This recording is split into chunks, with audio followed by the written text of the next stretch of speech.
Renato Gaúcho apresenta A Força do Amor.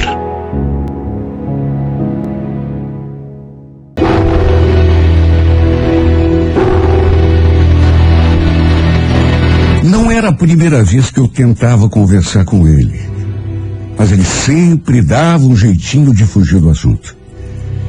Até inventar que não estava bem, que andava meio doente, ele inventava. Tudo para eu deixar de falar aquilo que eu precisava falar, de conversar com ele, aquilo que a gente precisava conversar. Nós precisávamos entrar no acordo. A separação era inevitável. Só que naquele sábado, embora ele sempre saísse pela tangente, eu fui firme. Ari, não dá mais, você me desculpa, a gente está empurrando isso. Esse nosso casamento com a barriga já faz muito tempo. Não tô feliz, Ari. E você também não tá. Quem disse que eu não tô feliz? Fale por você, Neuza, não por mim. Que seja então, Ari. Eu não tô feliz. Preciso que você me dê o divórcio. Coitado. Ele fez uma cara tão triste quando eu falei aquilo. Embora ele já soubesse o que eu ia falar. Até porque já tínhamos falado assim por cima algumas vezes sobre a necessidade que tínhamos de separação. Ele não falou nada. Ficou ali quieto, cabeça baixa. Eu não queria vê-lo sofrer. Juro por Deus, até porque gostava dele. Só que não havia mais paixão. Era apenas aquele bem-querer, aquele sentimento de amizade. E o problema é que eu também precisava pensar em mim, na minha felicidade. Naqueles últimos tempos, minha vida andava tão confusa, porque tinha conhecido um rapaz da empresa em que trabalhava e estava apaixonada por ele. Desde que o Sérgio começou a trabalhar ali, que a gente se encantou um pelo outro. Ele sabia que eu era casada e que tinha uma filha de 10 anos. Mesmo assim, falou que se eu me separasse, assumiria nós duas. Minha filha não era do Ari. Eu tinha sido mãe solteira. Ela não tinha nem 2 aninhos ainda quando me envolvi com ele. Eu devia muito pro Ari, sabe? Aliás, foi ele que me entendeu quando eu precisava de compreensão. Foi ele que me estendeu a mão no momento em que eu mais precisei de proteção, de ajuda. Eu sinceramente não sei o que teria sido de mim se ele não tivesse aparecido na minha vida, justamente naquele momento tão complicado que eu estava passando. Eu tinha perdido a minha mãe, não tinha mais nenhum parente aqui em Curitiba, provavelmente teria voltado para minha cidade natal, lá no interior, onde tínhamos alguns parentes.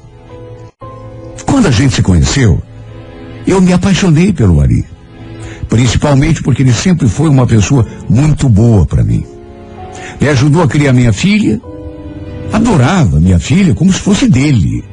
Só que com o tempo, quem pode dizer o que acontece com o coração da gente? A paixão foi esfriando até que não restou nada. Senão aquele sentimento de irmão, de amigo. Depois que aquele rapaz chegou ali na empresa, sei lá, alguma coisa mudou dentro de mim. Sabe, eu me apaixonei de saída. E tudo ficou ainda mais complicado em relação ao meu casamento, depois que eu conheci o Sérgio. Repito o que já disse, a gente se encantou um pelo outro. E agora, eu estava naquele impasse. Queria me separar do Ari para poder viver esse novo amor em sua plenitude. Mas o Ari desviava do assunto. Fazia de tudo para não termos uma conversa definitiva. Só que naquele dia, repito, eu fui até o fim. Depois que falei que não estava feliz, já fazia tempo, que precisava que ele me desse a separação, ele ficou um tempo em silêncio, assim, de cabeça baixa. Depois me encarou. Então é essa a paga que a gente recebe, Neuza? Meu Deus, eu fiz de tudo por você. Quando a gente se conheceu, você estava na rua da amargura com a tua filha. Lembra? Quem foi que cuidou de você? Quem foi que te acolheu quando vocês não tinham onde morar? Eu sei de tudo isso, Ari. Você não precisa ficar jogando na minha cara, viu? Eu sou muito grata por tudo que você fez pela gente. Então esquece essa história de separação, Neuza. Se vocês forem embora, eu morro sozinho aqui nessa casa, minha vida e vocês duas. Repito, eu não queria vê-lo sofrer. Me cortava o coração ver o seu estado, mas eu precisava pensar em mim também. E de mais a mais, como que eu iria continuar ao lado de uma pessoa só por pena? Sendo que já não havia mais amor, não tinha mais paixão, pelo menos da minha parte. Era isso que ele não conseguia entender. Claro que eu não falei que já havia outro homem na minha vida, até porque ele jamais iria entender. E aí mesmo é que não me daria separação. Falei para ele que mesmo se ele não concordasse, não me desse a separação oficial numa boa, eu ia sair daquela casa do mesmo jeito. E nessa hora ele me olhou assim e fez aquela pergunta: e você vai para onde, Neuza? Você já tem algum lugar para ficar? Não sei ainda, Ari. Talvez eu vá para casa de uma amiga lá do serviço. Olha, eu quero terminar com você numa boa. Não quero sair brigada. Você entende?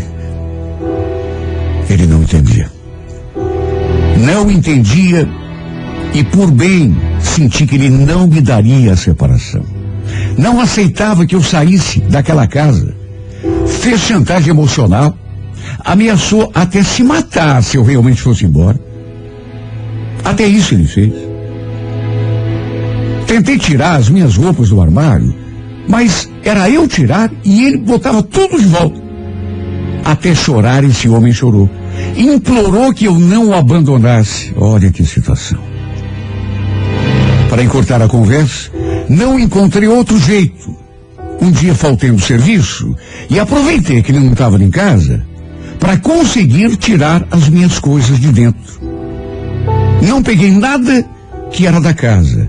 Fiz questão de pegar apenas o que era meu e da minha filha. Eu já tinha conversado com o Sérgio. Já tinha contado que ia sair de casa naquele dia. E ele depois passou de carro para nos apanhar. Como ele morava sozinho, já passamos a viver, naquele dia mesmo, como marido e mulher. Acabei deixando uma carta por ali para que ele soubesse o que eu tinha feito. Pedi desculpas de novo, expliquei tudo novamente, tudo que já tínhamos conversado. Ele sempre gostou muito dela, a tratava como filha, e ela também gostava dele. E não queria separar os dois. De modo que, se ele quisesse vê-la, eu deixaria numa boa. Por isso, inclusive, eu não queria me separar e ficar brigada. Pelo contrário, queria manter a nossa amizade, o nosso contato. Como eu já estava esperando, assim que chegou em casa e encontrou o bilhete que eu havia deixado, descobri que eu tinha ido embora, ele começou a me ligar no celular, mandar mensagem. Olha, foi um suplício. Porque, por mensagens, ele começou a dizer que se eu não voltasse para casa, ele ia se matar. Juro, até isso ele fez. Ameaçou se matar se eu não voltasse para ele. Imagine, foi o que eu fiquei pensando, se ele soubesse que eu já estava morando com outro homem. Claro que eu iria contar para ele depois, mas primeiro queria que ele se acostumasse com a nossa separação. Um choque de cada vez talvez não fosse o ideal, mas é que eu tinha medo dele ficar sabendo de tudo assim, de uma vez, e acabar fazendo uma bobagem qualquer. Por isso, achei melhor esperar um pouco para lhe contar que já estava com outra pessoa. O problema foi que ele acabou descobrindo já no dia seguinte. Foi até o meu serviço. No fim do expediente, e adivinha? Acabou me vendo saindo de mãos dadas com o Sérgio. Eu não devia imaginar que ele me procuraria no meu serviço. já que eu não quis lhe dizer onde que estava morando.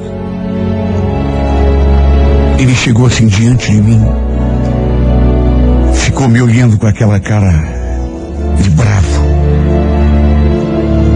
E aí perguntou: o que está acontecendo aqui, Deus? Quem é esse cara? Ari, calma, vamos conversar. Sabe, eu não queria que os dois brigassem ali, no meio da rua, sabe? Seria uma coisa mais horrorosa do mundo, mas acabou sendo inevitável. Eles começaram a bater boca, a se empurrar, dali a pouco até socos trocaram. Fui obrigado a intervir, a pedir que ele fosse embora, que me deixasse em paz, que entendesse de uma vez por todas que estava tudo acabado entre nós, não tinha mais volta. Até porque, como ele mesmo tinha visto, com os seus próprios olhos, eu já estava com outro. Olha que situação sofrida. Mas depois, fiquei até mais aliviada, porque assim ele já ficava sabendo de vez. Mesmo assim, ele não desistiu. Não me deu paz um segundo sequer. Continuou me telefonando, continuou mandando mensagem, me seguindo, me esperando na saída do serviço. Apesar de tudo, eu nunca imaginei que ele fosse tornar tudo mais difícil. Sabia que ele sofreria, que no começo não aceitaria, não concordaria, mas achava que com o tempo... E realmente, depois de algum tempo, ele foi meio que se aquietando, parando de me ligar, de mandar mensagem. Pelo jeito, graças a Deus, devia ter se conformado. No fim, nem para saber da Karine, ele ligava mais. Simplesmente se desligou de nós por completo. Cheguei a imaginar que ele talvez tivesse arranjado outra mulher. Vai saber. Enquanto isso, eu fui tocando a minha vida. Feliz que estava ao lado do Sérgio. Estava apaixonada. Ele também me adorava, de modo que era só felicidade. Os meses passaram, até que perto de completarmos 1 ano e 5 meses juntos, aconteceu uma coisa inacreditável. Até hoje não entendo como que o Sérgio, tão jovem e tão saudável, teve aquele mal súbito, um domingo. Eu acordei de manhã, fui preparar o café, deixei meu marido ali dormindo na cama, até porque no domingo ele gostava de levantar um pouco mais tarde. Preparei tudo, só que como ele não levantava, fui lá acordá-lo, até porque já eram quase 10 horas da manhã. Me aproximei da cama e quando o toquei, chamando por ele, pensando que ele estivesse dormindo, olha, foi um choque tão grande. Ele estava gelado. Ele estava todo tenso. Olha, eu senti até um frio na espinha. Comecei a gritar, a chorar. Acredite quem quiser, mas ele estava morto ali na cama. Deve ter morrido enquanto dormia. Foi um suplício. Um dos momentos mais delicados, difíceis, sofridos da minha vida. Chamei até a ambulância, mas foi só para ter a confirmação de que realmente ele já não estava mais entre nós. Repito, foi o momento mais trágico de toda a minha vida. Algo impensável, que eu não acreditava que pudesse acontecer. Meu Deus, ele tinha só 44 anos. Saudável. Nunca havia tido um problema mais sério. E, no entanto, agora estava morto. Olha, depois disso, a minha vida ruiu por completo. Eu passei a vegetar. E se não fosse pela minha filha, sei lá, teria feito até alguma bobagem. O pior é que a família dele nunca me aceitou bem. Nunca. E alguns dias depois, pediram que eu saísse ali da casa. De maneira que não bastasse a dor, a falta que meu marido me fazia, ainda fui praticamente escorraçado dali com a minha filha. E o pior, sem ter para onde ir. Imagine a minha situação. Olha, demorou para eu aceitar, assimilar que o Sérgio tinha partido. Tínhamos deitado juntos na noite anterior. Aí eu levanto no dia seguinte, 8 horas da manhã, vou preparar o café.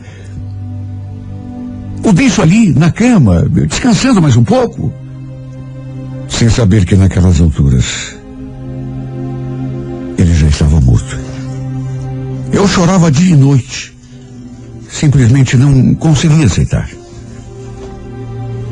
Depois que a família dele me mandou sair daquela casa, uma amiga do meu serviço me prestou socorro, até porque não fosse ela, eu não teria onde ficar. Nem eu, nem a minha filha. Mas sabe, apesar de toda a boa vontade dela, é tão difícil, é esquisito. A gente sempre sente que está incomodando quando não está na nossa casa. E o pior é que eu não tinha condições de alugar uma casa só para mim. Meu salário era pouco, mal dava pro básico. E era nessa situação que eu me encontrava, quando um dia, sabe, foi a maior surpresa da minha vida. Porque depois de tudo que tinha acontecido,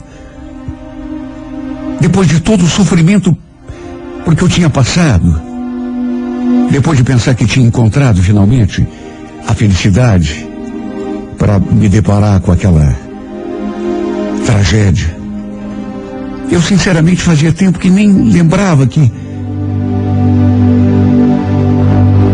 sem eu saber, minha filha tinha pego o meu celular e ligado pro Ari, contando o que tinha acontecido. E aí ele me ligou. Aí foi uma surpresa tão... Oi, Neuza, tudo bem? Quanto tempo, né? Será que a gente podia conversar um pouco? Para resumir, conversamos um pouco por telefone. Foi então que ele me explicou que a Karine tinha ligado para ele e colocado a par da situação que a gente estava atravessando.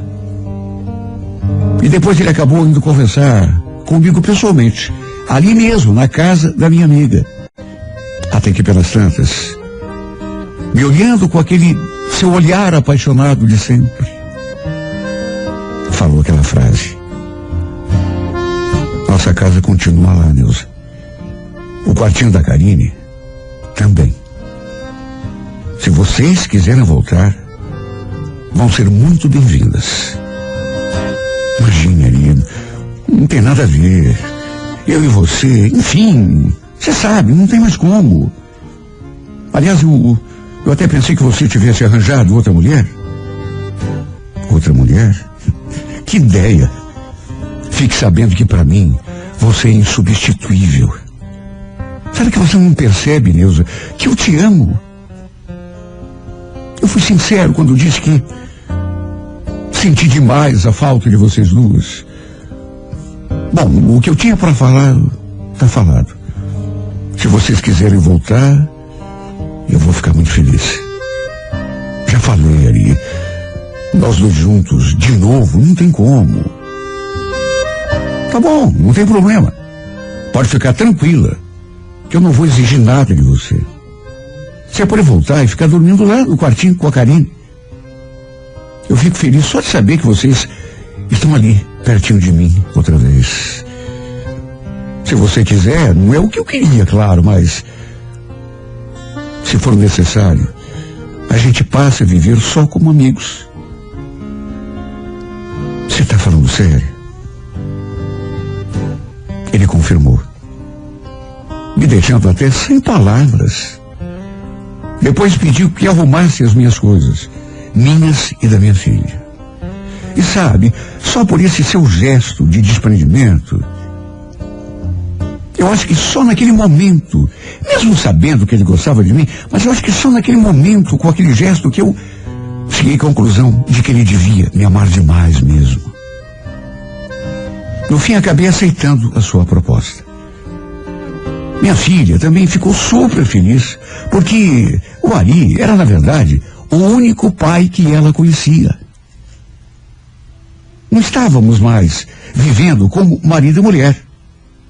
Eu estava dormindo no quarto com a minha filha, até mesmo por uma proposta que ele me fez naquele primeiro dia.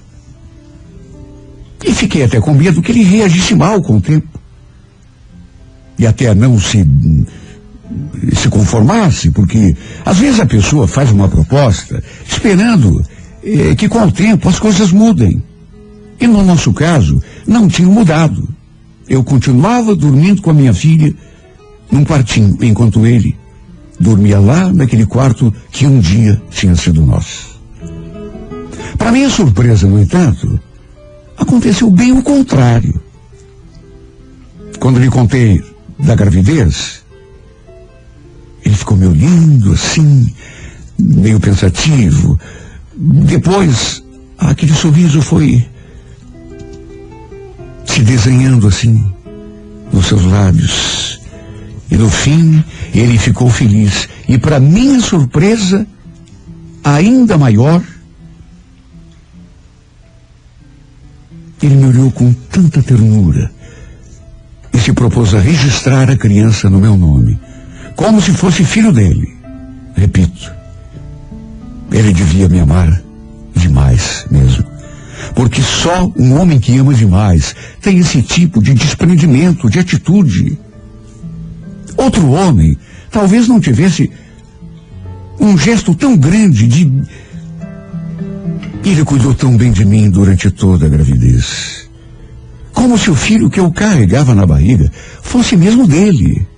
Inclusive, começou a contar para todo mundo que ia ser pai. Eu acabei embarcando naquele seu entusiasmo, naquela euforia toda, até que depois de algum tempo, passei até a dormir com ele na cama de volta. Ou seja, na prática, voltamos a ser marido e mulher.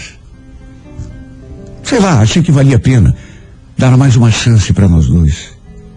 Até porque a cada dia que passa, ele me prova que o amor que sente por mim é imenso, é maior do que tudo. Talvez eu esteja até exagerando um pouco, mas acho que jamais vou encontrar um homem que me ame mais do que ele, que me adore, que seja assim tão louco por mim. Às vezes eu até acho que estou começando a gostar dele de novo, como antigamente, quando a gente se conheceu. Não sei se é pela generosidade, pelo modo como esse homem me trata, mas seria tão bom, meu Deus. E tomara que essa sensação que eu tenho seja verdadeira e eu me apaixone de novo por ele. Por que não? Até porque, repito mais uma vez, tenho certeza de que, mesmo que eu procure durante muitos anos, não vou encontrar nesse mundo todo alguém que me queira tão bem. Um homem que me ame tanto quanto esse homem me ama.